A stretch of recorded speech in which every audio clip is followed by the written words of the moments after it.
అయితే ఇమాన్యుయల్ టార్గెట్ బర్నీ గారు హౌస్ నుంచి ఎలిమినేట్ అయిపోయారనమాట నిన్న.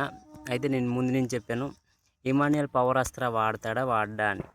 వాడాడు, పవర్ అస్త్ర వాడాడు. అది ఎవరి కోసం? రాము రాథోడ్ కోసం. అది రీజన్ ఏంటి? ఫస్ట్ వీక్ నుంచి చూసుకొని వస్తే నాకు రాము రాథోడ్ది బాగా ఆట నచ్చింది.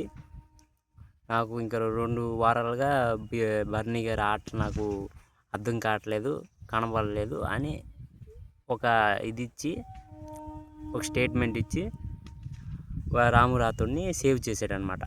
ఆడియన్స్ ప్రకారంగా సేవే. కాకపోతే బర్నీ గారు వచ్చి అడిగారు కదా, నీకు ఏదైనా సిచ్యువేషన్ వస్తే నాకు సపోర్ట్ చెయ్యి అని అడిగారు కదా. ఇక్కడ ఇమాన్యుయల్ వచ్చి బయటపడ్డాడు అనమాట.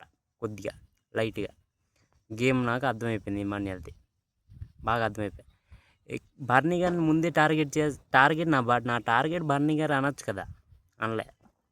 ఇమాన్యుయల్ ఇక్కడ దొరికిపోయాడు అనమాట.